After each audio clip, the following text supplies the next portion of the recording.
Welcome to SportsBeat KC, the Kansas City Star Sports podcast. It's Tuesday, May 24th, and I'm Blair Kirchhoff.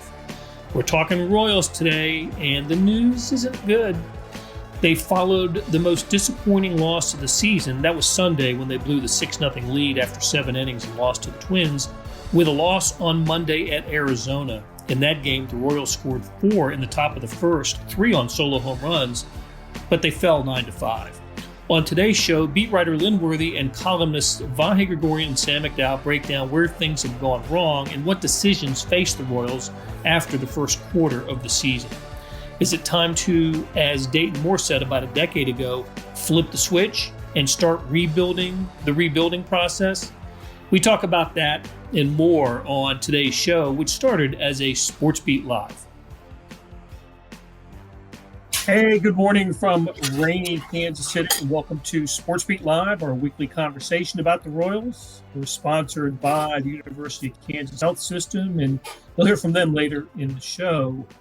We hope to hear from you throughout the show, so please send along your questions and comments about the team that now stands with the Detroit Tigers as having the worst record in the AL Central and the third worst in baseball. Columnists Vahe, Gregorian, and Sam McDowell are here, and so is beat writer Lynn Worthy, joining us from Arizona, where he covered a wild one last night, including the first pitch of the game. But as well as it started off, Whit Merrifield home run on the first pitch and 3 home runs in the first inning, it ended as the previous 4 did, with a Royals loss. So the Royals dropped the first game of the second quarter of the season. The first quarter ended Sunday with, oh my, what a loss. So last night in Arizona was terrible, but Sunday's loss may have been the season low. Are we in agreement here? Lynn, let's start with you, since you were at both of them. As bad as last night was, blowing a 4-0 lead after the Royals batted around the first, Sunday was as dispiriting as it gets.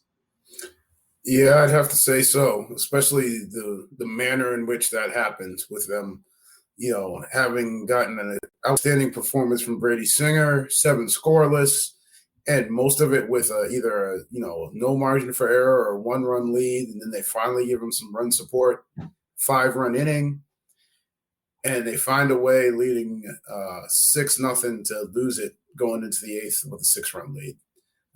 And it wasn't one of those things where it was like, oh, they didn't have any of their guys and they were running out guys who probably shouldn't have been in those spots. It was their main guys, on the mound for a good chunk of that. So yeah, I think that's got to be about as tough a loss as they've had all season. Yeah, exactly.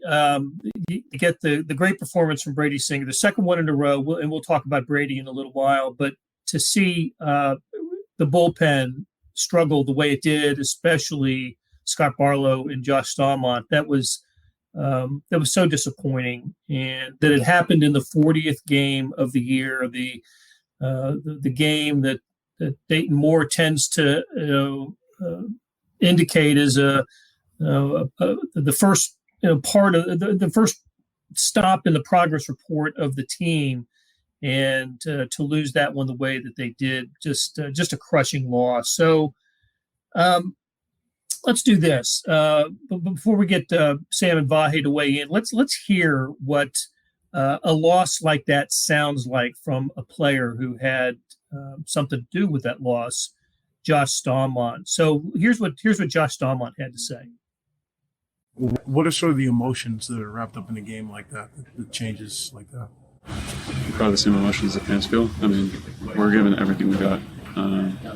Frustration is at the top. A game like this where Brady throws, everyone wants to do their job the best that they can.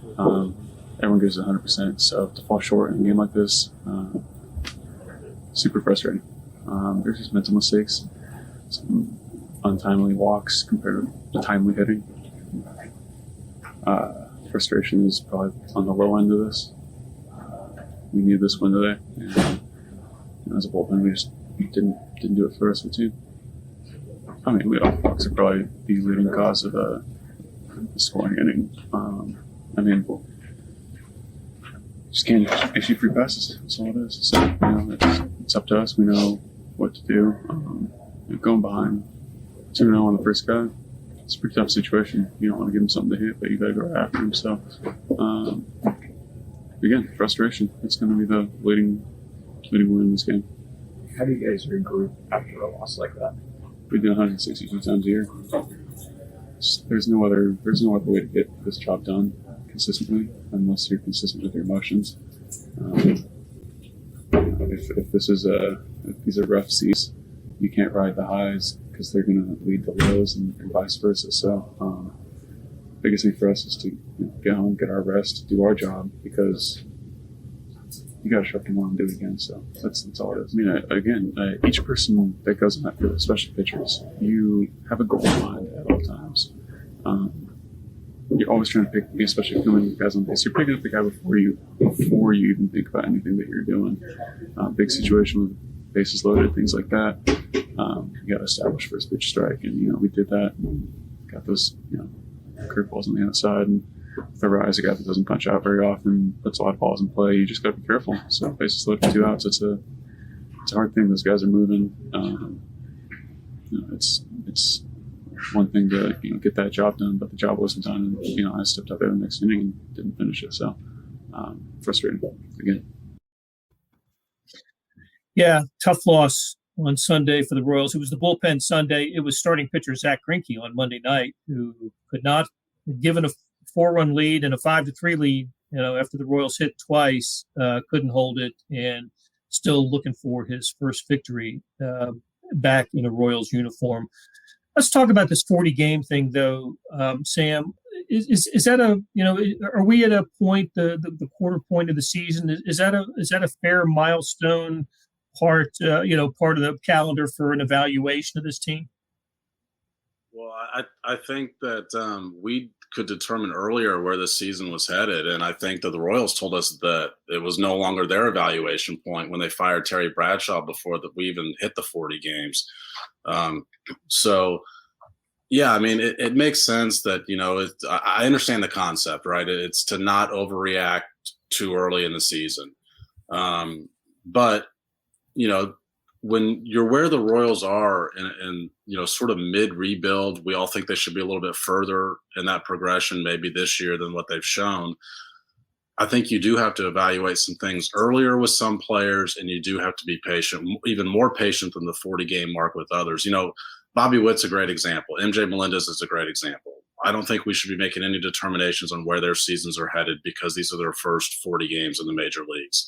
But there's other guys, the Carlos Santanas of the world that the Royals probably need to be making determinations based after 40 games to see where is this guy headed and how does he fit into a future of a rebuild. I think we can agree it's not a playoff team that we're looking at with the Royals, and in fact, their winning percentage of .351 right now. If they maintain that throughout the year, they'd be at 55 and 107 and set a franchise record for losses. And even though the Royals haven't turned a winning record in several years, I don't think anybody expected this kind of start for this team. So, if this season isn't about making the playoffs and making the postseason, what does it need to be about, Vahe? Or is it too early to make that determination that it's not, the season is not salvageable, and maybe injuries have played too big a role, and you got to get some guys back? And how do you feel about this? I feel like I've got some movement here in the kitchen that I wasn't looking for, so I'm a little distracted. Hang on. Listen, you're asking exactly the crux of the question, right? I mean, here they are in this place already where it's almost impossible to see them extricating themselves from this. But you're also right. There've been a couple key injuries. There's certainly been a couple underperforming veterans, and most of all, we're kind of in this bubbling transition mode, waiting to see what 5, 6, 7, 8 guys are ultimately going to do. So I think, Blair, to your point, it probably is more about trying to flip the switch and look to accelerate what they think the future is, and that might mean trading some resources, trading some guys that it maybe you don't want to part with to enhance the future, but also being really realistic about. I don't want to pick on Carlos Santana, but that's a pretty decent example. Realistic about what space he's holding here, and how that could be a domino in some other development. One of the things that's always a little complicated with this situation is that we know in general, but also that the Royals in particular kind of like to set a fairly deliberate pace with their up-and-comers. I mean, we're seeing a couple guys getting their berths in the major league now, but those guys were really advanced. There's a couple players that are certainly doing well enough or have shown enough moments that you'd like to see them here, but I think typically the Royals don't want to flood the zone with that kind of thing. And I think that's an interesting question for them. But right now, I mean, everything's being, when you're not a very good team, you keep finding ways to lose. And that's what's happened the last couple of days, where their two best relievers couldn't hold that lead in the end. And I think Gregorian, their most consistent starter, didn't put them in a position to win. And this is the kind of thing that's happening right now. And it's one of those the status quo is not working situations. But Blair, I think that the Royals have to be making determinations on what best sets them up so they're not 14-27 in 2023. And that means, right now they've sort of been aided to go that route based on guys who are on, the COVID list and the injury list. So Kyle Isbell's getting a lot of at-bats. Michael Taylor's out. MJ Melendez is getting a lot of bats. Salvi and Cam Gallagher are out. But those guys need to get regular at-bats even when those other players return. And I realize you got to play Salvi every day when he's back. But MJ Melendez has to find his way into the lineup somehow. Because it's at this point, when you're 14-27, the question has to become what best sets these guys up for the future. And Lynn and I had a phone conversation about this yesterday. What are the ways that they can best set themselves up for the future? And as he mentioned, one of the things that would be difficult about that is that you might lose more games that route than you otherwise would if you're trying to win every day. And is that something the Royals are comfortable with doing? Well, and it also sets back the rebuilding timetable, doesn't it? You basically punt 2022, and this was a year. Nothing was promised, but it was supposed to be a year of improvement to build on a 74-88 record from last year, win a few more games, edge closer to 500, if not 500, and maybe set your team up for a playoff run in 2023. I'm not saying something like an overhaul this season is impossible. Look at what the Minnesota Twins have done. The Royals finished fourth in the AL Central last year, ahead of the Minnesota Twins, and the Twins have shot by everybody in the division this year. I've long admired the Twins organization for many reasons, and this year adds another chapter to that. Look at the Diamondbacks. Diamondbacks won 100 or lost 110 games last year, and they're flirting. They're around 500 this year. I know it's early, but they've passed their 40-game mark, and they've got to be happy with the progress they've made there. But the Royals have taken a step back. There's no doubt about it this year, and it's I think it's time to reset and recalibrate. And so, what is that going to look like? What steps could be taken? And, if we had to look at maybe a post All-Star break ideal lineup for the Royals, what might it look like? Lynn, do you want to take a stab at that? Excuse me 1 second. Okay. I guess if you're looking towards the future, one of the things when you start getting towards the trade deadline, names that you start wondering if they're still here. You guys mentioned Carlos Santana. Andrew Benintendi's in the last year of his contract and is putting up some really good numbers. And he's also plays that outfield spot where you're probably, the outfield's where you're going to probably get some of these at-bats for guys, whether that's Kyle Isbell, whether that's MJ Melendez when he's not catching or not at DH, whether that means, you can get Hunter Dozier out there and maybe one of the guys that you're talking about bringing up is playing at first base. And so the Dozier's out there or at DH. So the outfield spots are going to be one of those places where you might be able to make some room for the young guys to get at bats. And then it becomes, whether or not in the pitching realm, if you start moving some of those guys just because you want to get to, some of these other guys to get regular starts. I mean, right now you are getting some guys regular starts, but if, right now Bubic and Hernandez are down in the minors, if you feel like you need to move them up and they're ready to be moved up, right now you've got a full rotation. Does that mean you take another one of the young guys out, or are you moving somebody else to make room for them? So, I mean, and then also, I mean, I know a lot of people don't want to go this route. I know the Royals have stayed away from it. But Whit Merrifield's another guy that, veteran type guy. His flexibility gives you a lot of room, but if you take him out of the equation, then maybe that means more spots again for at bats for some of these younger guys. But as Sam was alluding to, I'm not sure I don't. It's hard to make the case that's going to make you a better team this year. So the people who are, sort of shouting at the moon about the record this year, that doesn't get better when you throw in all the young guys. Even Bobby Witt, who is their best guy and who's played well, I think his average now is around 220, and he's the best one supposedly. So if you bring up all those young guys, and there's the learning curve when you first get to the majors, no matter who you are. The record doesn't get better this year if you're doing that. That has to be, as Sam was talking about, a move to try and avoid this type of a start next year. And I'm just not sure if the Royals are ready to do that yet, at what point they will be. I mean, I think once they get out of contention, then that's when you start looking at that sort of things usually. But I guess, it could be a case to be made that maybe that needs to start earlier. Vahe, you used the term flip the switch. I remember hearing that about a decade or so ago with the Royals. And you know what? A decade or so ago, it worked.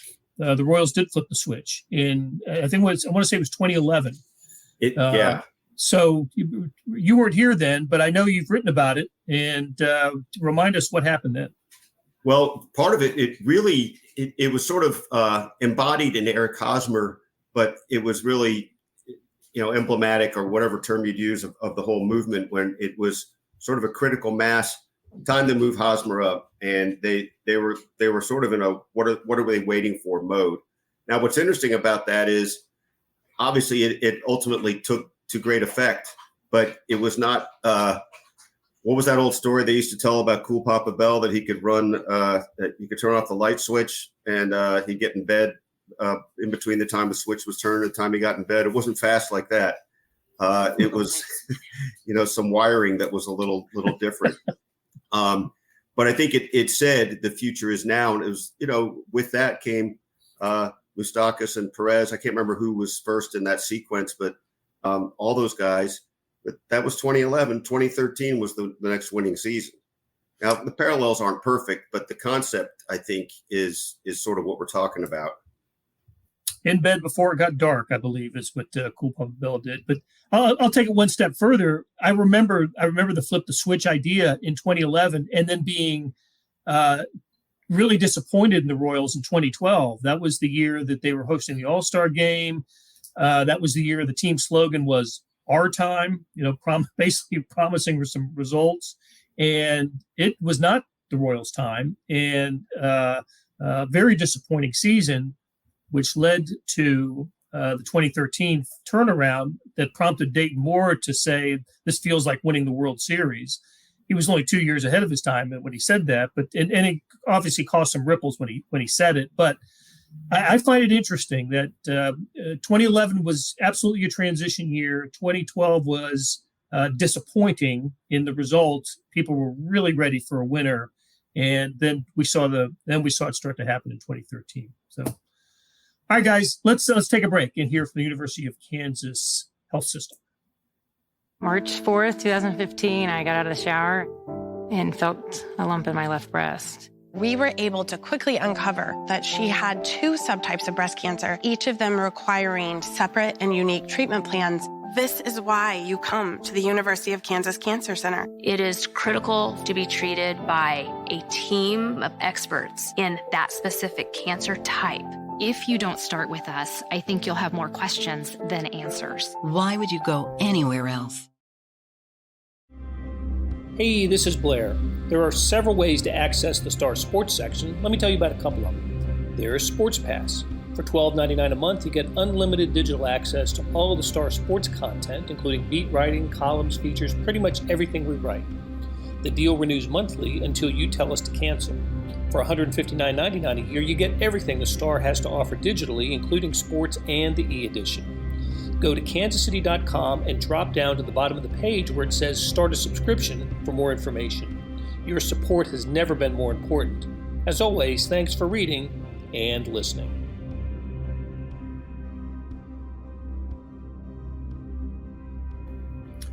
We're back on SportsBeat KC with SportsBeat Live, I should say, with Sam McDowell, Lynn Worthy, and Vahe Gregorian. We're talking Royals. Send us your questions and comments, and please talk Royals with us. Let's get to a couple of players.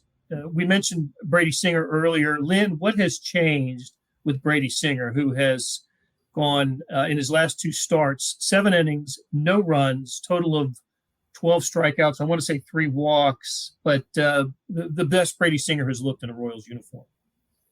Well, I think you hit on the right phrase there with change, as in the changeup has, been the major thing that I think people had been sort of, beating their heads about for a couple of years now. Is his unwillingness to throw that pitch, his maybe stubbornness to rely on fastball slider, and just the inability to produce consistent results with just those 2 pitches. We've seen it in stretches. We've seen it, in some outstanding outings. There's that no-hitter he took into the 8th in Cleveland. So you've seen flashes, but it just hadn't been all put together. And then when he went down to the minors after having been in the bullpen, it lit a little bit of a fire in him, it seems like. Yeah, for sure. He absolutely seemed to be motivated when he came back, and the fact that he's throwing the changeup, and teammates reminded him of the changeup with that little present in the locker room. The Baseball America headline, I thought that was pretty amusing. I hope he found it amusing. It was amusing, by the way, but also, Lynn, what did you do with it? Brady Singer handed it to you, the Baseball America. Yeah, I mean, I don't have it in Arizona, but I still have it somewhere. So yeah, it's I think because I had asked, it was hanging there, and I said, so what magazine is that? Or what's on the cover of that? Just being a little curious about it, and he just yanked it down and said, "Here you go," and just handed it to me. So yeah, I said, I guess I'll just hold on to that. That might be an artifact, when he goes into the Royals Hall of Fame one day. Here we go, the infamous changeup magazine. Get him to sign it and offer it to charity. That might be the thing to do with it. So, Sam, can we squint a little bit and see a future Royals rotation of Brady Singer and Brad Keller and Lynch as the foundation for that, maybe in the next couple of years, and if so, who might we see added to that and to round it out and complete it? Unmute yourself, Sam. It's as bad as Sunday was, you could actually argue it was more positive than negative because Brady Singer looked that good on Sunday. And if you have already recognized that this team is probably not going to be in playoff contention, and winning 70 games is not all that different than winning 71. I think the one guy on Sunday that you would have liked to have thrown or performed well would have been Brady Singer. This was a guy that 2 weeks ago, this town had decided was a bust. And now all of a sudden Brady Singer is throwing as well as anybody in the rotation.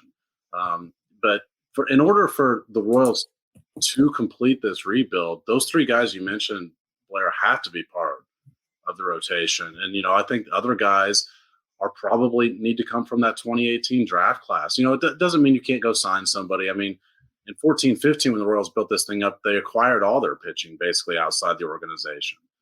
Now, they've got Jonathan Heasley, I think, has something. He's good with his command. I think, he'll get hit harder when his stuff does land in the zone than some of these other guys.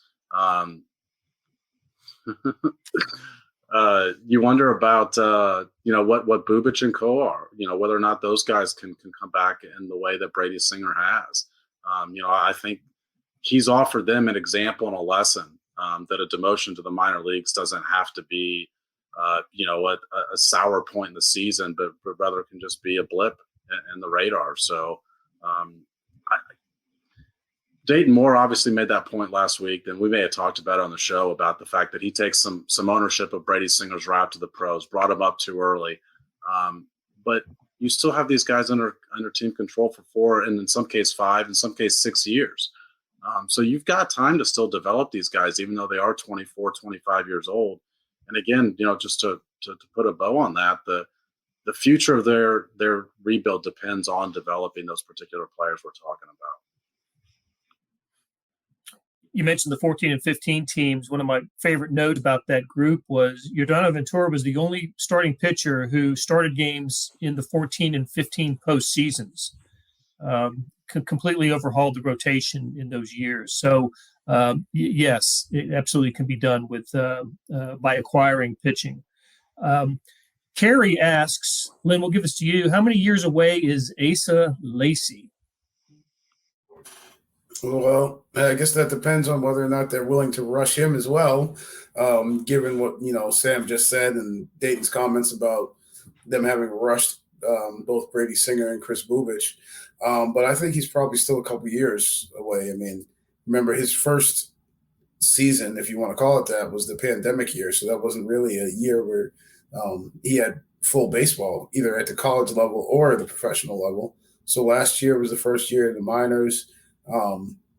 As much as everybody wants to say, oh, well, he pitched in the SEC, so he must have been at a higher level. It ain't professional baseball. And then when you add in the fact that, you had a lot of your season wiped out and all of your first professional year wiped out, you got to slow that down. So I don't think he's a guy who's on the radar for next year, but I wouldn't be surprised if after that, or if he, maybe puts himself in contention at some point next year to be, on the cusp.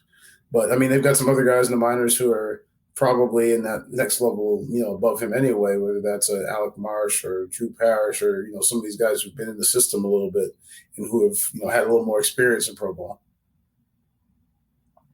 Another prospect that we're hearing a lot about these days is Vinny Pasquantino, the first baseman / DH in Omaha. He's not on the 40-man roster. So what would it take to get Vinny some major league at-bats, Lynn?